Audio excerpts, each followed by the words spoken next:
absolute treat for me because I'm what is known in the industry as a voiceover dork.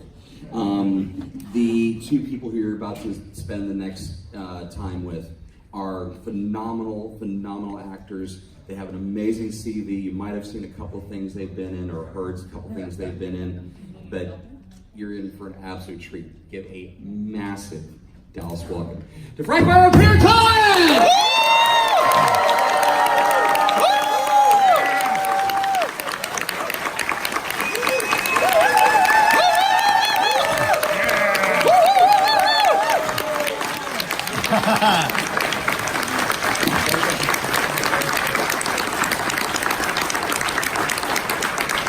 Frank, this is about you too, Frank. Come on. All right,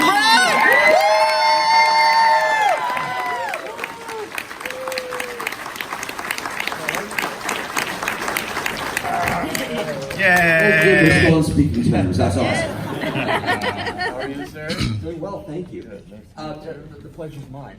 I was trying to figure out whose work I actually heard first, and then I started looking back through your CV because, of course, we know Transformers, of course, we know Futurama, we know Animaniacs, but up until a certain night in '77, the only impression I'd ever heard was Rich Little, until you were a guest on one of the Dean Martin Celebrity Roasts, and you ran through about a dozen impressions over the course of like 3 or 4 minutes, and preteen me was just gobsmacked. And I wanted to be a voiceover actor from that moment forward. So, gentlemen, thank you for spending this weekend with us, and thank you for sharing your talents with us through the decades. It's an absolute blast to have you. Yes, absolutely. Thank you all. Can I say, I think on behalf of both Peter and myself, we would like to start by just saying thank you all so much for standing in the lines, for waiting, for being such good fans and people. We really appreciate it. Thank you. Love you. Because we love you.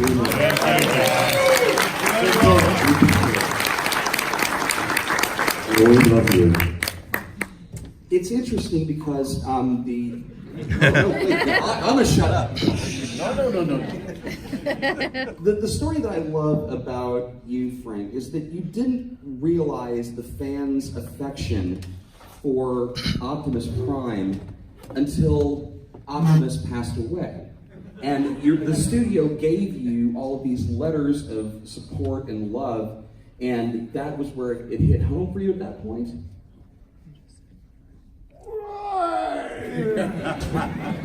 Or is that a fabrication because you can't believe anything on the internet? Well, I don't know. I didn't like being put away. Yeah, and I think it was kind of a surprise because we were sitting and doing the reading because we'd get the scripts and read through them before we would record. And Peter and I were sitting next to each other, and Peter says to Frank, "Did you read that?" I said, "What?" Oh my God. I'm getting wet. Yeah, those exact words. I said, what's going on here, huh? Yeah, I'm wet. The end. Page 17. But I don't think the fans are too happy with that, and I think the studio and all the powers understood quickly, and obviously you can't put Prime away anyway. So he came back, and well deserved. Well, that was a very sad story. Yes.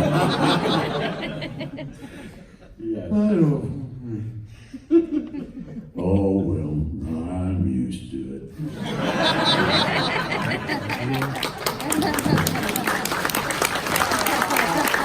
Oh, thank you.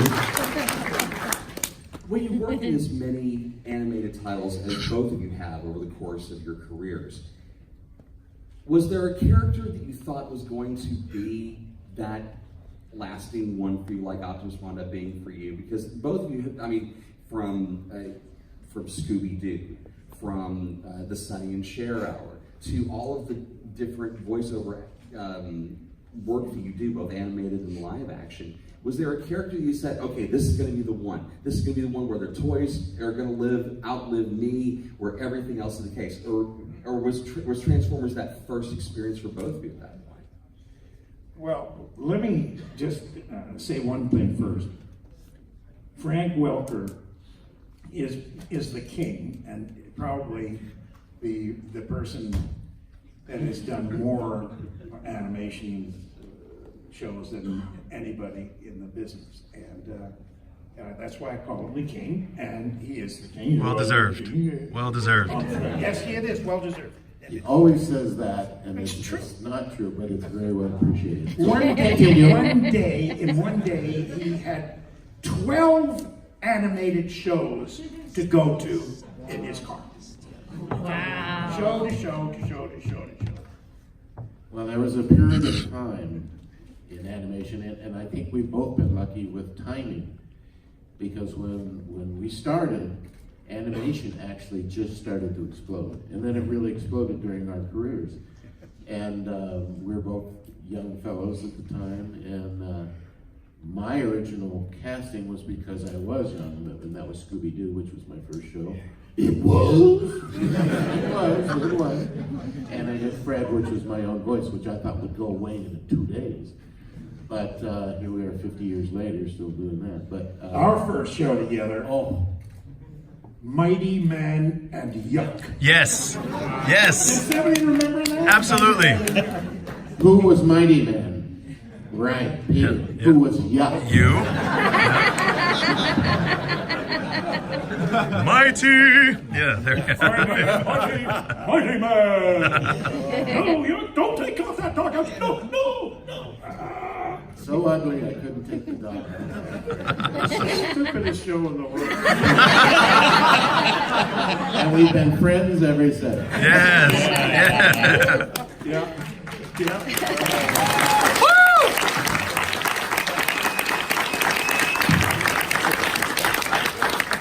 Did the union have the 4-hour rule in place when you were doing it? So technically you made 44 hours worth of pay for a 24-hour day.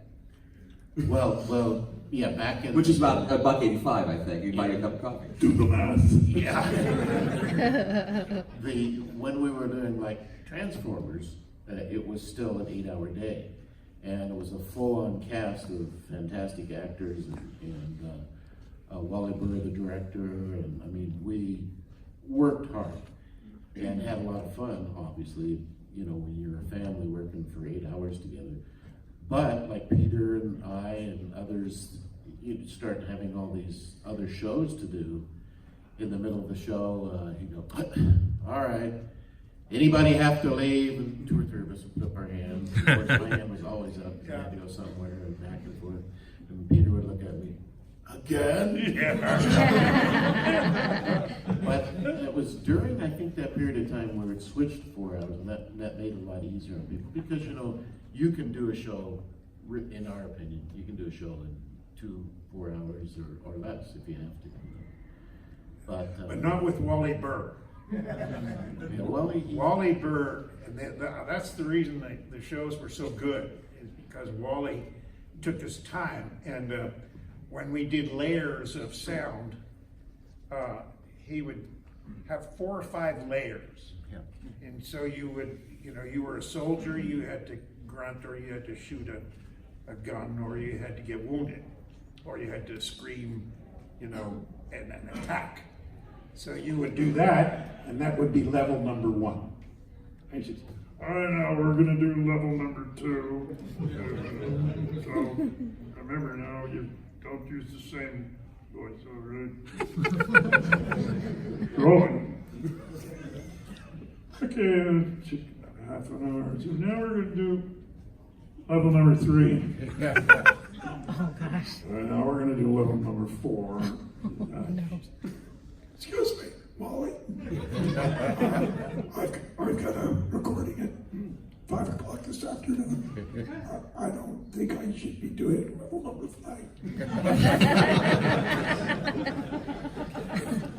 All right, well, Peter, you can go. Liar. who's got it first? Right here. With the reboot of Animaniacs and the new Aladdin movie coming out, will you be reprising any of your roles? I'm glad to say yes. And, Animaniacs, I'm very, very happy to be playing Ralph the God. That's D-A-G-A-R-T.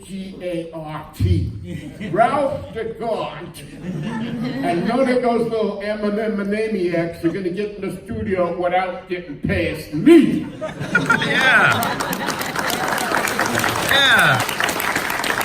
And I was very excited. I thought I was going to be the studio chief, which I was before. Where's Mr. Potts? Head of the studio, I'm Mr. Potts. I've been replaced by a woman, so there's fairness in animation, see? So Ralph the Guard is going to cause trouble, and then in Aladdin, which is coming out, I will be doing The Cave of Wonder.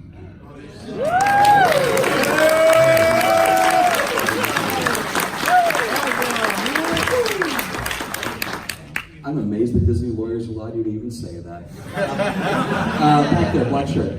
That doesn't narrow it down much, sorry. This question is for Frank. For Soundwave, did you have to use a different mic for that voice? Soundwave, what I did was basically that very similar voice, which is based on Barry White. Yeah. 'Cause I love Barry White so much, and he was just so cool, you know. Just, I love you, baby.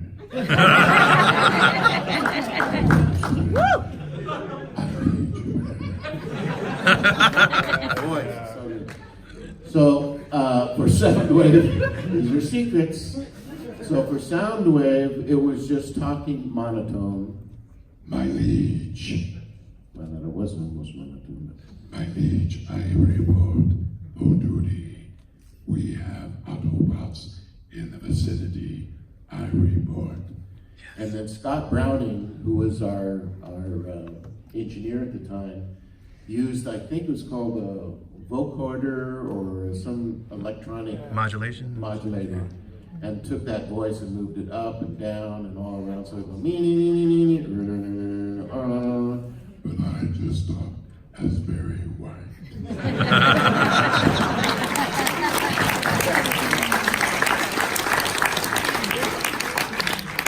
I'm pretty sure I just got pregnant right there.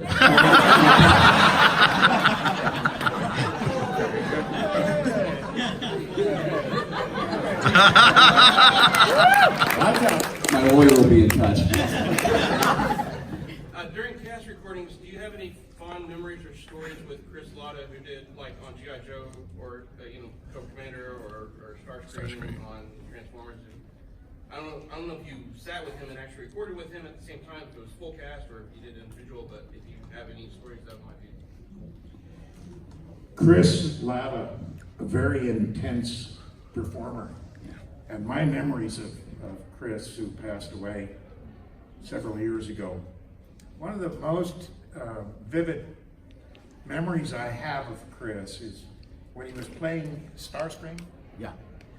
He had a particular episode where he was saying a lot of words, and they was always intense. And Chris would have beads of sweat, literally. His hair would be soaking wet. The sweat would be rolling off his face, dripping on his shirt. His underarms would be soaking wet. That's how much he put into his character. You'd sit there, and I would just look at him and go, oh, shit. This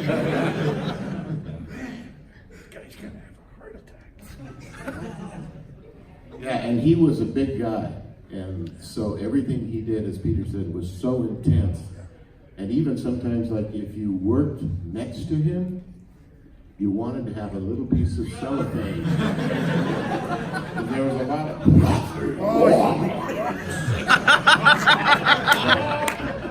We loved Chris, so he was amazing. What a talent. Right here in the cheap seats. My question is for Frank and Peter. I would like to know if you guys enjoy yourself of reprising the roles of Megatron, Optimus Prime on the latest movie of Transformers: The Last Night. Well, do we like doing it? Yeah, I'm saying. Love it. Put your camera down. Love it. Love it. Love it. We have more fun working together, no matter what characters they are. You know, Megatron and Optimus Prime can be going at it on the script, and then, you know, a millisecond later, we're laughing our butts off. You know, just how you can get a serious performance out of us is, well, that's their problem. You remember too when we did this last feature course, I obviously loved it because I came from Galvatron back into Megatron. And even though these are the newer versions, There was a G1, obviously, but it had transformed.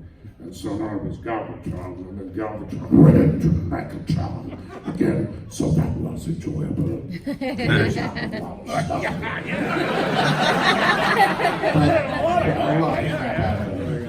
but Peter and I were in the studio actually together, and we were doing, I guess, promos for it or something. Oh no, you were just finishing, and I was coming in, and Michael Bay said, "Hey, why don't we get the guys together and we'll film a couple promos? You guys want to do some stuff?" So we were in there together, and we were talking, and we were doing it, and he, "Come, get out, get out, get out, get out." He made us leave. We were having too much fun. I was singing and doing a song, and he's going, "Guys, cut. Get out." It's Hollywood. You never know there's somebody there who could discover it. You gotta be on your toes. Go ahead. What's your question, young man? Wait, me? I just asked my question. Great honor to finally meet such living legend in the voice acting industry. And I'd like to know, what would you say is your personal favorite Transformers film to do? Your favorite Transformer property, either film or episode, to do, if there was one that stands out from the 18 million episodes.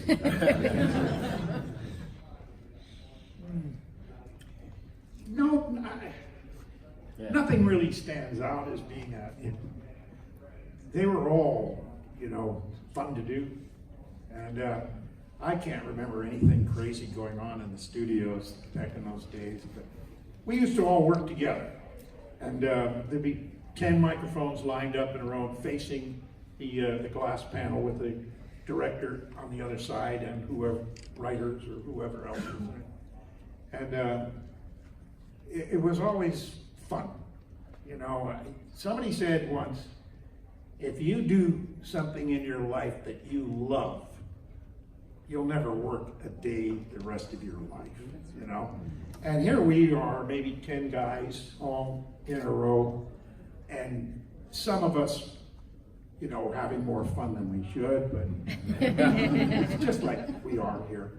And everyone, you know, just enjoying what we did, and the camaraderie and the sense of feeling in the room was always very profound. And, you know, we cared, you know. And, sometimes we were overawed by the performances of individuals, you know, and we just go, wow, where did that come from? You know, we'd have those moments as well. And with this guy, it was constant. Constant. We'd have sometimes guests. Constant. I wouldn't say. Well, constant is a good word. Yeah, I'm trying to tell you, it was constant, right? Oh, it wasn't even watching. Oh, Oh, watching. Last night I dreamed I was in the Miss America contest. oh, geez, who was you, Break Box?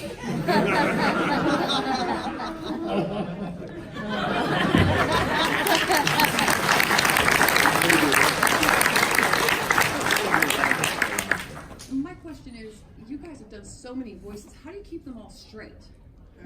Well, they're all running around in our minds. They're loose. Oh man, there was even in our voice recordings yesterday. Where's the gentleman from New Zealand? Is he here? Oh, there you are. And he actually brought his phone for a reference for me because I had some really old Transformers and Autobots that you know, actually I hadn't heard. And I said, oh, I'm not really sure on Trailbreaker. And he said, I'll go if you want to know. Hey, don't get it right. Right? All the way from New Zealand.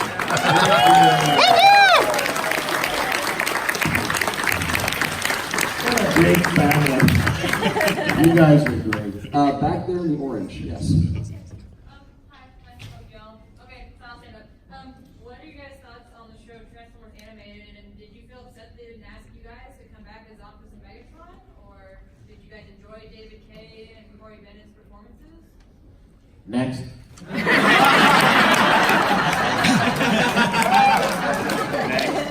They're lovely I'll performers. let you handle that one.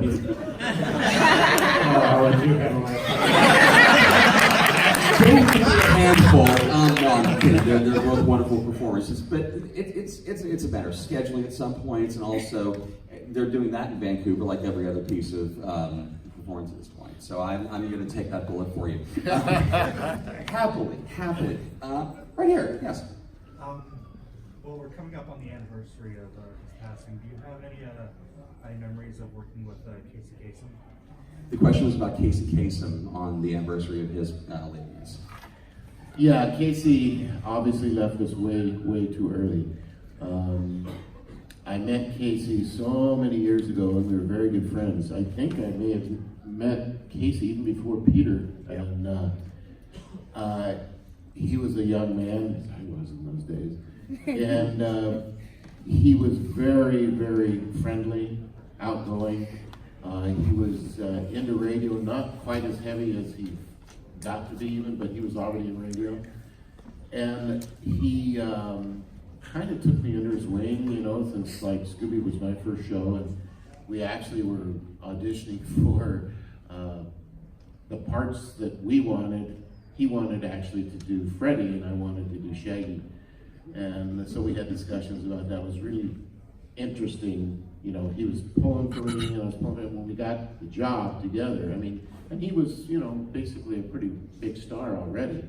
And I was just, you know, kid on the block making noises and parking cars incorrectly. Sorry, I thought you had a Volkswagen. Oh, your Volvo. Okay, I'll bring it. I park cars at parties. But anyhow, he, out of the radio days, so he taught me a lot about radio, and he was one of the few guys who would always recommend me for work. Once he got to know me, and we do in the voice business, recommend each other. But early on, Casey was always recommending me for jobs. And I said, how did you know? And they said, oh, Casey Kasem gave me your name, you know. Awesome. So he was very, very good in that respect. And he's a good guy. He's a good guy. Yeah. Thank you. Blue shirt.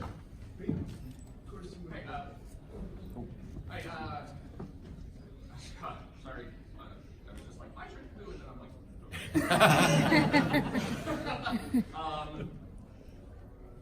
how much goes into the voice acting that's not actually you, but more physical manipulation? I remember, I think I saw like a 3-second clip of Frank working as a dragon, and when he was doing the roaring or what have you, he was kind of moving his voice around, you know, kind of grabbing his neck. How much would you say percentage of your work is that, plus also the technical aspect that you just mentioned about modulating up, modulating down? Because you know, I'm waiting to hear the Optimus Prime voice coming out of Peter too, and I'm like, his voice kind of seems on one level. Did they modulate it down, or you know, how do they all work on that? That's the incredible thing about this man. Not only in a lot of things, well, there's many incredible things. But that's his voice. I mean, when he does Optimus Prime, it's Optimus Prime. And he doesn't get any help. You have to use your imagination, obviously. Level 5! No!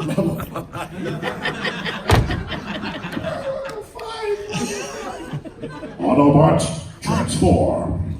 and roll out.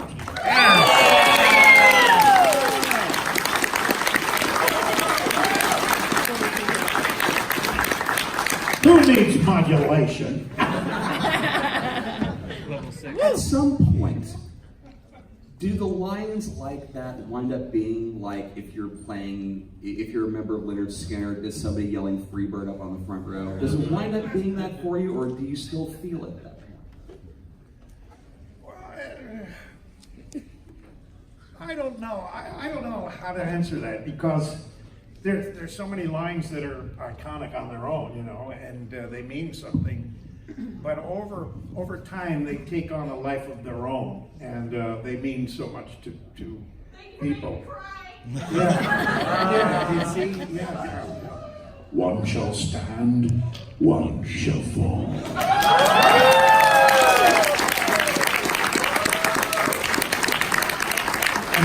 Some of those lines you can say, you know, to somebody one-on-one, and like you'll apply that line to something in particular that maybe you were talking about, or may have some very sincere moment that has to be addressed, and you can, the line will come to my mind, and I'll just say, knowing that they're a fan, I'll say, for example, you know, friendship or something, and just say, till all are one. You know, and they'll go, I get you. I understand, yeah. That's a fun thing about some of those lines, and you have a bunch of them too. I'm saying that you have a bunch of them. How do I know?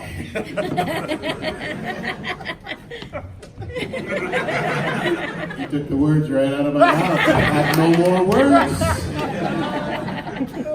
I will just say, Mr. Optimus Prime, why throw your life away so recklessly?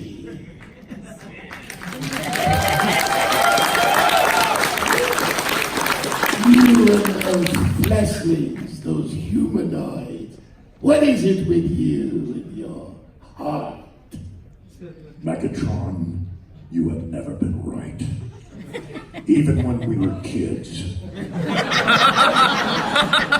Your toys were always better than mine.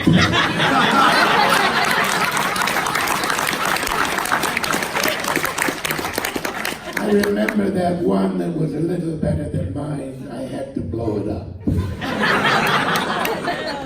That wasn't the only toy you blew up. You, Megatron, are evil. Thank you, my friend.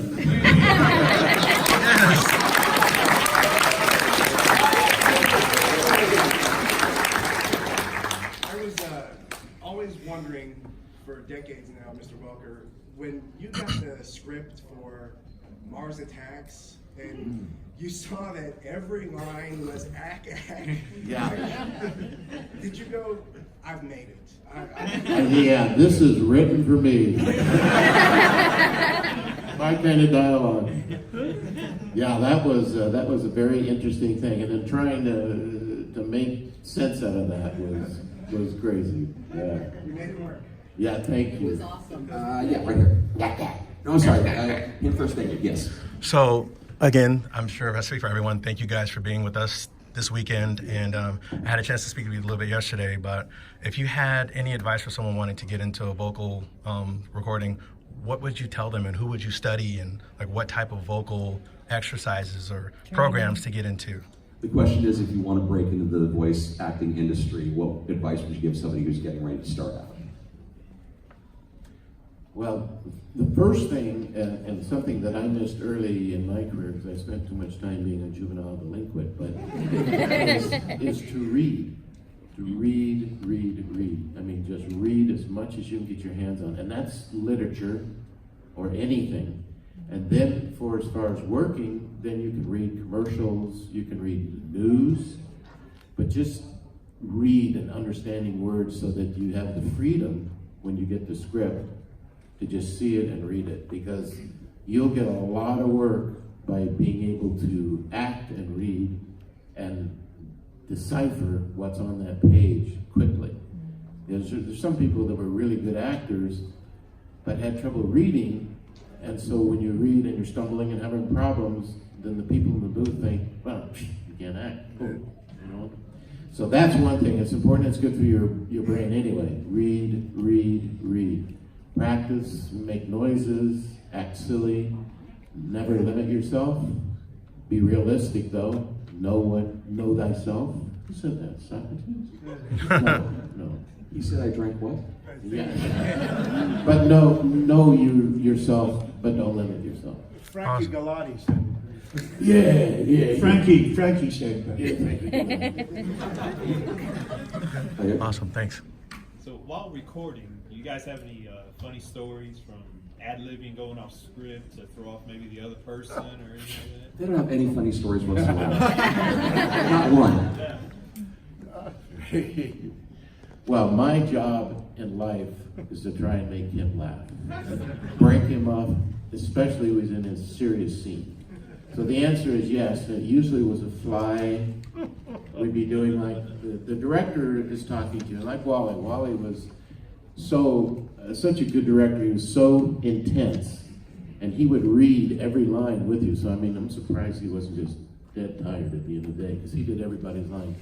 But he would give you so much information that we could eat lunch and talk, you know, and he would be down looking at the script. So I would be irritating Peter.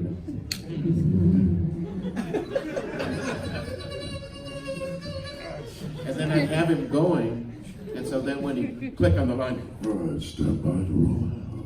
We're gonna do all these really groovy things. I look over at Peter and I just go like this, and as soon as he saw my hand up there, he'd start laughing. I didn't make any noise at all. And so Wally would look up, what is it, Peter? Come on, we only got 8 hours. He would make me laugh, especially after I'd taken a drink of water, in the hopes that it would come out my nose, my eyes, and my ear. It's better with milk. Oh, boy. You had to be there. And that's why Transformers cost $250 million. Yeah. Sorry. Red shirt and the black cap. One question was for both of y'all. Thank you for War for Cybertron line. I play that game like almost every day. Have either of y'all been approached for the new War for Cybertron series that's going to start off on Netflix?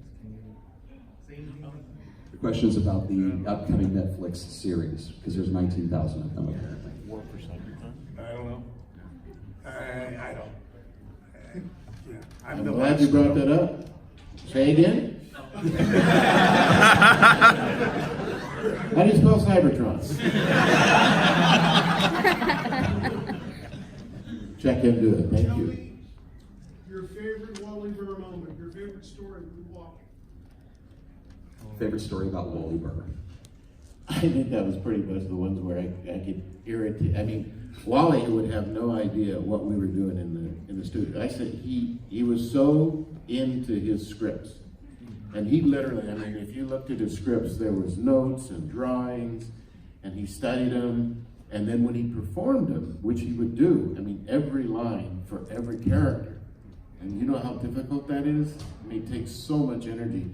And so he'd be reading for Optimus Prime, you know, I you understand, level 2, level 3.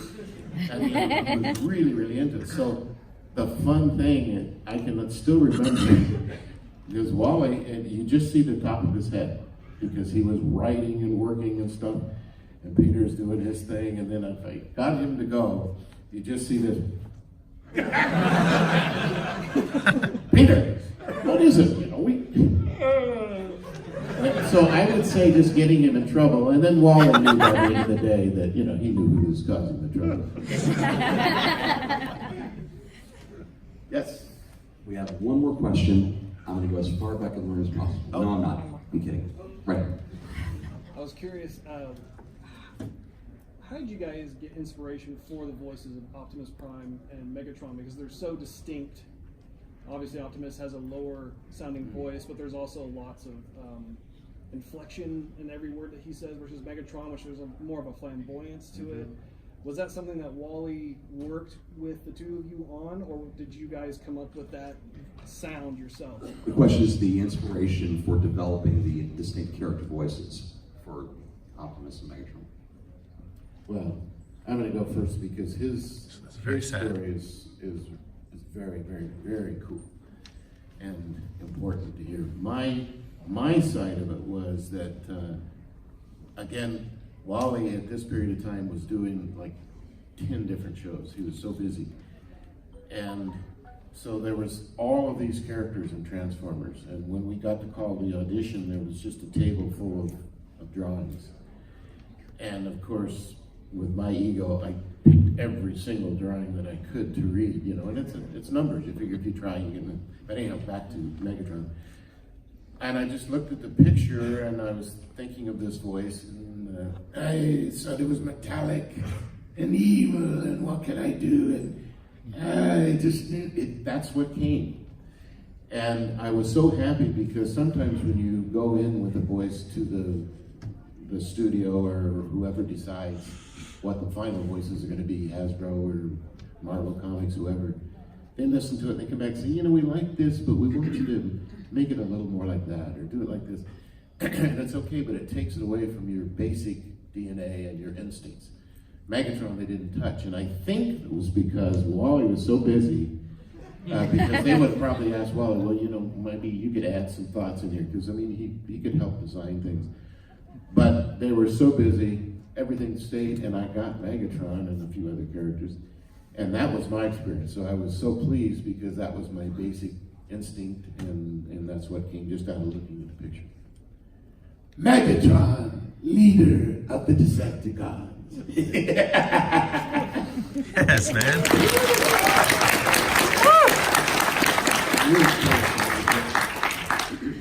Well, mine is poignant in another direction in a sense because my brother Larry was my mentor and my inspiration, and he was Optimus Prime as far as I was concerned. And it was on the day that I auditioned for the role. I was on my way to the voice caster, and he asked me where I was going. We were sharing an apartment at the time in Burbank, California, and he said, "Peter, where are you going?" I said, I'm going to go audition for as a truck. He said, "Truck, yeah." Well, no, Larry, but the truck is a hero truck. I mean, he's a big semi-truck, and he's supposed to be a hero.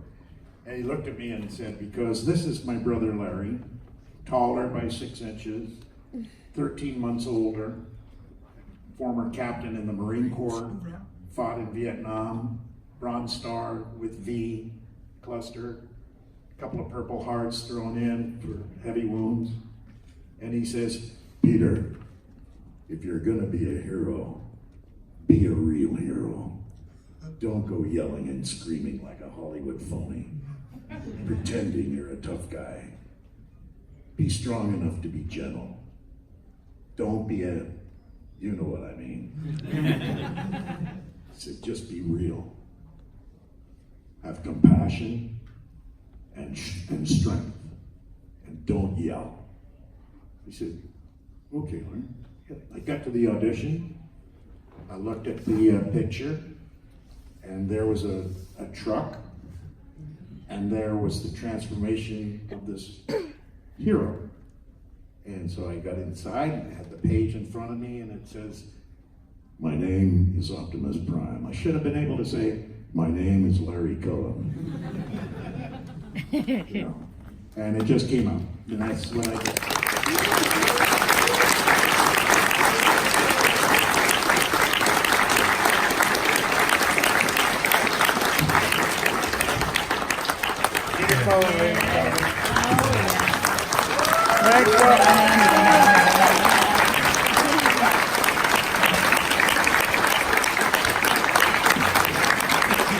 On behalf of everyone here, thank you for all of the amazing performances you've given us, and I look forward to the next 8 decades of them because you're not allowed to go anywhere either. You have to go on a plane. Thank you, Peter, ladies and gentlemen. Give it one more time.